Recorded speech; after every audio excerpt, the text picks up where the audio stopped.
हिमाचल जाता था, कोई जम्मू कश्मीर, कोई राजस्थान, कोई लद्दाख, कोई ठंड में, रेगिस्तान में, बारिश में, अपनी पूरी की पूरी जिंदगी बच्चे, परिवार, माता पिता, सब कुछ परे करके, छोड़ के बॉर्डर पे जाके खड़ा हो जाता था।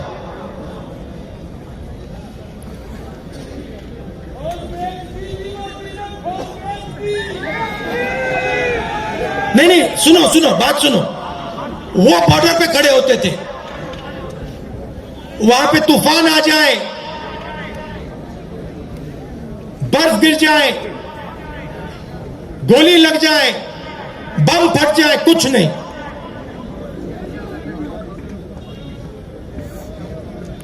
देश के लिए अपना खून देने के लिए 80,000 युवा हर साल सेना में भर्ती होते थे। अब उनको पहले सेना क्या देती थी? सबसे पहले सेना उनसे कहती थी, देखो एक दिन ऐसा आ सकता है जब आपको हिंदुस्तान के लिए लड़ना पड़ेगा, शायद आपको शहीद होना पड़ेगा, मगर हम आपको एक बात की गारंटी देंगे कि दुनिया में सबसे बेहतर ट्रेनिंग हिंदुस्तान की सेना को, वायुसेना को, नेवी को हम देंगे। यह पहला वायदा हुआ करता था, यह पहला वायदा हुआ करता था उन 70,000 युवाओं।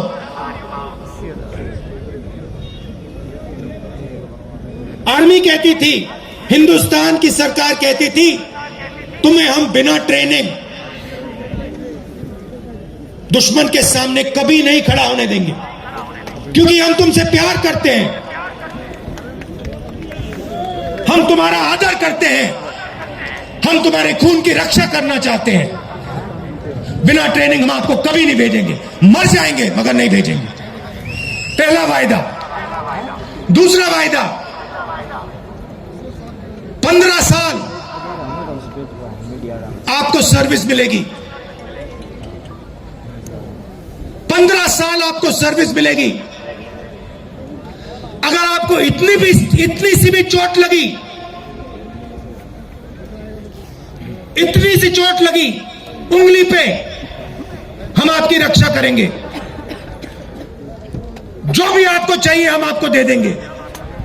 यह था दूसरा वायदा। तीसरा वायदा, आपने इस देश के लिए अपना पूरी जिंदगी दे दी, पूरी की पूरी आपने जिंदगी दी, आपने अपने बच्चे दे दिए, माता पिता दे दिए, परिवार दे दिया, अपने सारे के सारे सपने दे दिए इस तिरंगे को रक्षा करने के लिए।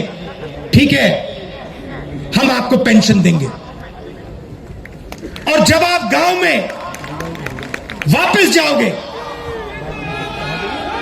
जब आप गांव में वापस जाओगे, तो हम आपको एक्स सर्विसमैन का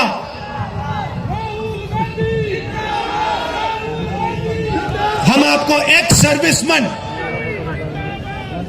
कह के हम आपको गांव भेजेंगे कि आपको वहां पे, चाहे आप शहर में रहो, चाहे आप गांव में रहो, जब हिंदुस्तान की बाकी जनता आपकी ओर देखे, वो कहे कि इस व्यक्ति ने वो किया जो मैंने नहीं किया, इस व्यक्ति ने अपनी जिंदगी इस देश को दी, अपना खून इस देश को दिया, अपने सपने इस देश को दिए, और इसीलिए मैं इस व्यक्ति का आदर करूंगा, इसका रिस्पेक्ट करूंगा। ये 3 वायदे हिंदुस्तान की सरकार, हिंदुस्तान की जनता अपनी सेना, अपनी वायुसेना और अपनी नेवी के हर व्यक्ति को देती थी। अब अग्निवीर योजना ने, नहीं सुनिए, मोदी लुटेरा, अग्निवीर योजना ने ये तीनों के तीनों वायदे तोड़ दिए हैं। अग्निवीर योजना क्या कहती है? उन्हीं 70,000, उन्हीं लाखों युवाओं से कहती भैया 80,000 तो नहीं लेंगे, 40,000 लेंगे। और वो जो 15 साल की बात थी, वो जो सर्विस की बात थी, उसे भूल जाओ। 4 साल बाद पहले 80,000 लिए जाते थे, 4 साल बाद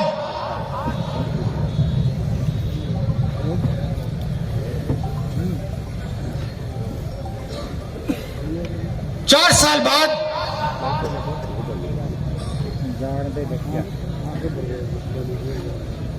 हम 75% को वापस भेज देंगे, निकाल देंगे, बस 25% हम रखेंगे।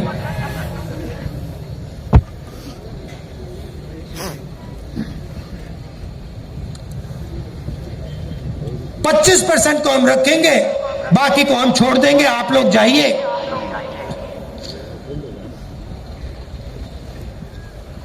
बेरोजगार हो जाइए। अच्छा, जो पहले हम ट्रेनिंग देते थे, जो सैनिक को तैयार करने में 5, 10, 15 साल लगते हैं, मिसाइल चलाने में, रॉकेट चलाने में, हथियार को ठीक से चलाने में जो टाइम लगता है उसको भूल जाइए। सिर्फ 6 महीने की ट्रेनिंग की जरूरत है। 4 साल बाद घर वापसी। तो ये वायदे नरेंद्र मोदी जी ने और बीजेपी ने तोड़े हैं। जब मैं ये बात उठाता हूं तो कहते हैं मैं सेना के विरोध बात कर रहा हूं। मैंने बोला था, प्रेस के मित्र हैं, ये भी उनकी बात करते हैं कि देखो भैया,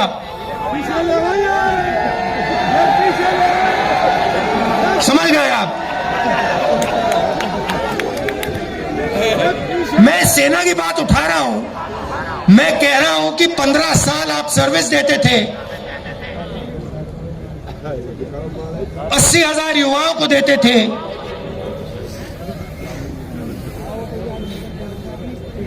पेंशन देते थे, अब नहीं दोगे।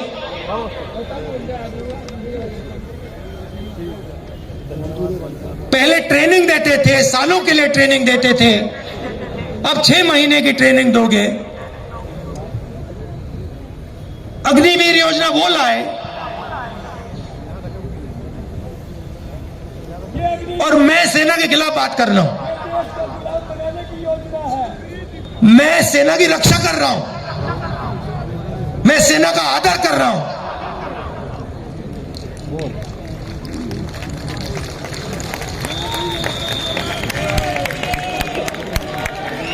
और भाई और बहनों, एक और बात, जब वो युवा सड़क पे दौड़ते हैं, लाखों दौड़े, जब उन्होंने सरकार से कहा, सरकार से कि भैया ये अग्निवीर योजना हमें अच्छी नहीं लगी, हम आर्मी में देश की रक्षा करना चाहते हैं, तो फिर सरकार ने क्या किया आप जानते हो? सरकार ने कहा कि इनके अगर चेहरे कैमरा पे आ गए,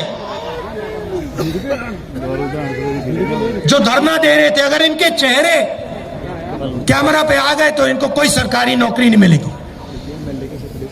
और धमकाया उनको कि बाहर मत आओ, अग्निवीर के बारे में सच्चाई मत बोलो, नहीं तो तुम्हें सरकारी रोजगार नहीं मिलेगा। मैं चला हूं 3000 किलोमीटर चला हूं, उस सारे के सारे युवा मुझसे मिल रहे हैं, सारे के सारे कह रहे हैं कि हमारा सपना तोड़ दिया, हमारा भविष्य बर्बाद कर दिया। छुपाई नहीं जा सकती बात। हरियाणा 10%, सेना को 10% हरियाणा लोग देते हैं, आप देते हो। हरियाणा का हर युवा जानता है, अग्निवीर का मतलब हर युवा जानता है, हर सैनिक जानता है।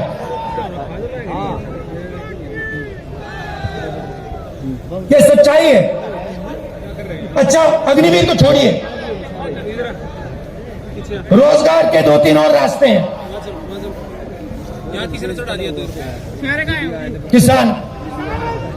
किसान के लिए अग्निवीर योजना, वो 3 काले कानून थे। जो सेना के लिए अग्निवीर है, वो किसानों के 3 कानून थे। सारे के सारे किसान खड़े हो गए, काले कानूनों के खिलाफ खड़े हुए। आप सब खड़े हुए, हम खड़े हुए, याद है आपको। और जब किसान खड़े हुए, नरेंद्र मोदी जी ने क्या कहा?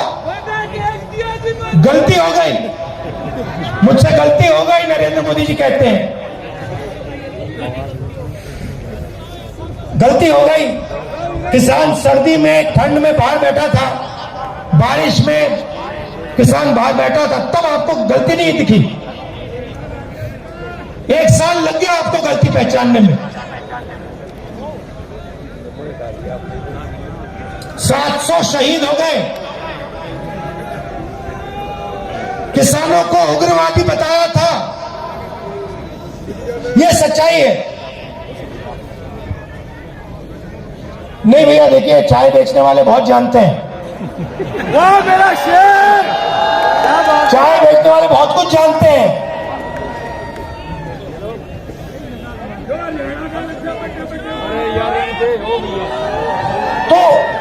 तो देखिए, फिर कहते हैं, बीजेपी वाले लोग कहते हैं, मैं आपको बताता हूं, देखिए, बीजेपी वाले लोग कहते हैं कि देखिए, ये जो यात्रा है, इसका क्या फायदा है? ये यात्रा कन्याकुमारी से कश्मीर क्यों चला जा रहा है?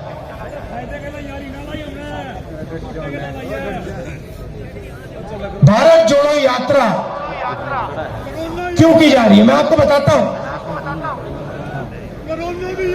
क्योंकि इन्होंने पूरे देश में डर और नफरत फैलाने का काम किया है। जहां भी ये जाते हैं, चाहे वो नोटबंदी हो, गलत जीएसटी हो, इनकी सब योजनाएं डर फैलाती हैं। डर फैलाते हैं और फिर उस डर को नफरत में बदल देते हैं। तो सबसे पहले भारत जोड़ो यात्रा ने इस नफरत के खिलाफ, डर के खिलाफ एक दूसरा रास्ता दिखाया। इस यात्रा में कोई नफरत नहीं है, आपको नहीं दिखेगी, ढूंढ लो। यहां पे सब हिंदुस्तानी चल रहे हैं, हिंदू, मुस्लिम, सिख, ईसाई, सब, हर जात के लोग, हर धर्म के लोग, हर भाषा बोलने वाले लोग एक साथ चल रहे हैं, प्यार से चल रहे हैं, मोहब्बत से चल रहे हैं। कोई गलत बात नहीं बोल रहा है। कोई गिरता है तो कोई सवाल नहीं पूछता, भैया तुम्हारा धर्म क्या है, तुम्हारी जात क्या है, ना, एकदम उठा देते हैं, मदद करते हैं। सारे रास्ते में, हर स्टेट में जब हमारे लोगों को चोट लगती है, कोई ना कोई उनकी मदद करता है। आम जनता खाना देती है, पानी देती है, मदद करती है। ऐसा हिंदुस्तान हमें चाहिए। मैंने बोला, उन्होंने पूछा क्या कर रहे हो? आपके नफरत के बाजार में मोहब्बत की दुकान खोल रहा हूं।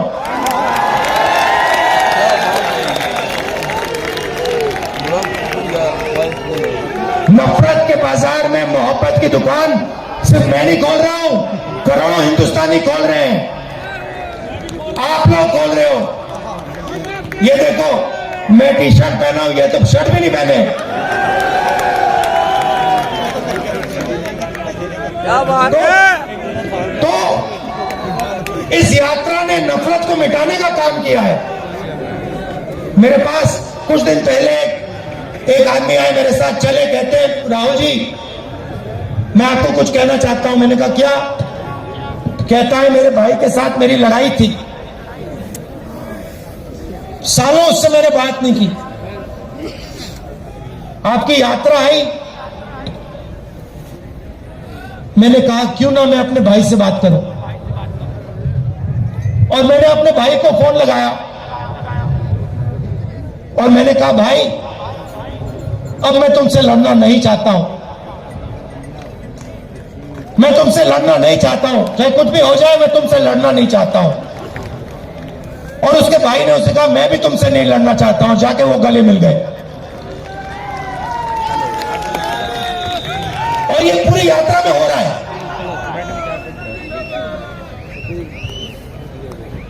बहुत सारे लोग मेरे पास आए, मेरा पुराना मित्र था उससे मैं लड़ गया, मैंने उससे दोस्ती कर ली, मेरा भाई था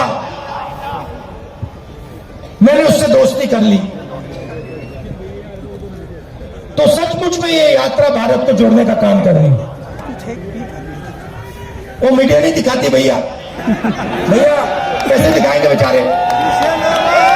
भैया एक बात बताओ, भैया एक बात बताओ, आप देखो, आप समझो बात, आप कभी घोड़े पे बैठे हो ना? घोड़े पे लगाम होती है ना, अगर आप लगाम को इधर करोगे तो उधर जाएगा ना वो, अगर उधर करोगे उधर जाएगा ना वो। लगाम लगी हुई है भाई, वो कभी इधर खींचे उधर भाग जाते हैं, कभी उधर खींचे उधर भाग जाते हैं। मगर एक बात है, साल में 10-10 रुपये घोड़े के ऊपर मोदी जी की फोटो जरूर दिखेगी, वो तो दिखेगी। तो भैया अब बेचारे के ऊपर लगाम लगा हुआ है, वो क्या करें, उनकी गलती नहीं है, इनको भी जीना है, खाना खाना है, बच्चों की देखभाल करनी है, करनी तो है ना, सही बात है। तो ये देखो ये मुस्कुरा रहे, देखो ये मुस्कुरा रहे, कह रहे हाँ भैया बात सही है, कह रहे बोल रहे हाँ बात तो सही की। तो हम समझते हैं कि आपके ऊपर आपके लगाम लगा रखी है और हम जानते हैं कि हम जानते हैं कि आप सच्चाई को पहचानते हो, सच्चाई बोलना चाहते हो, मगर मुश्किल है, चलता है, हो जाएगा काम।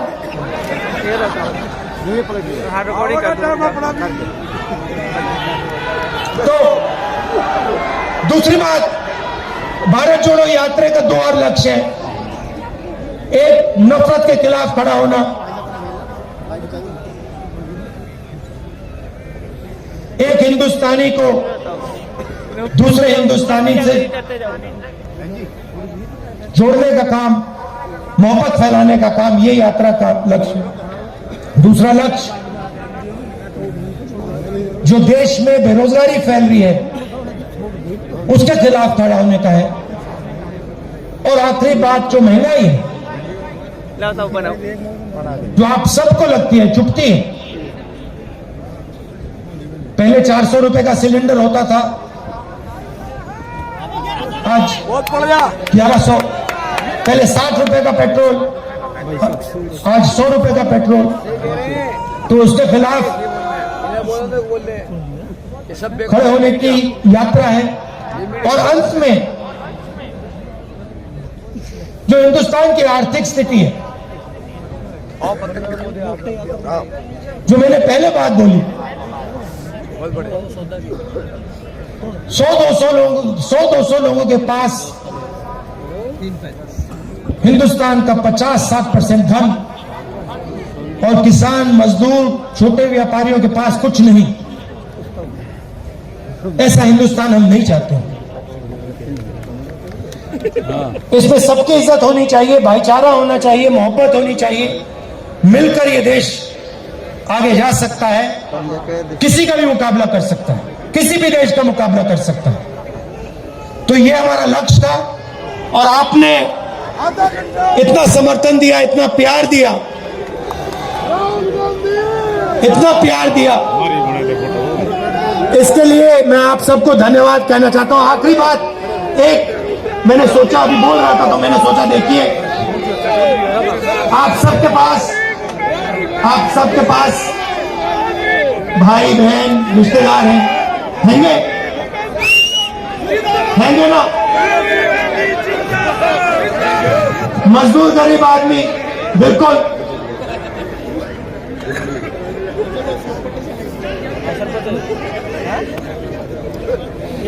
उस गरीब और मजदूर आदमी के बारे में,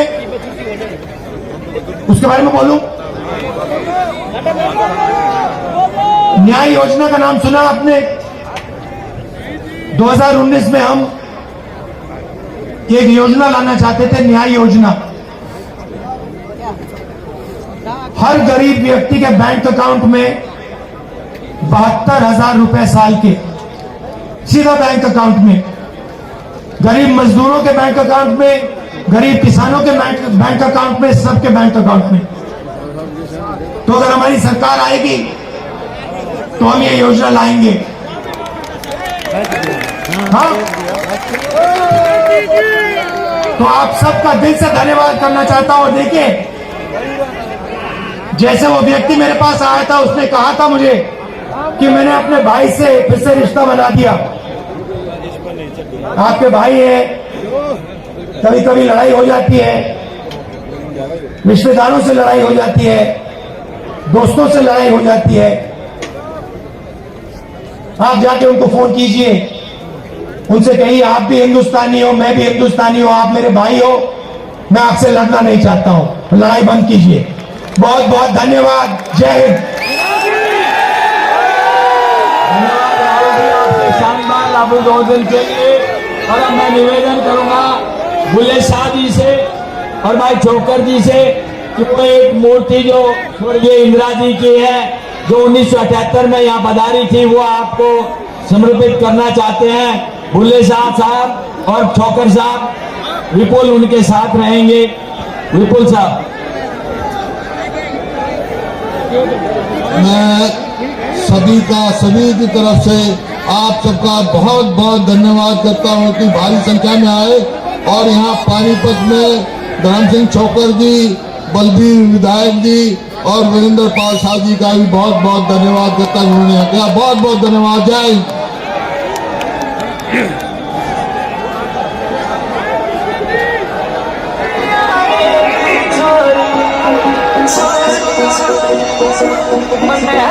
Sorry,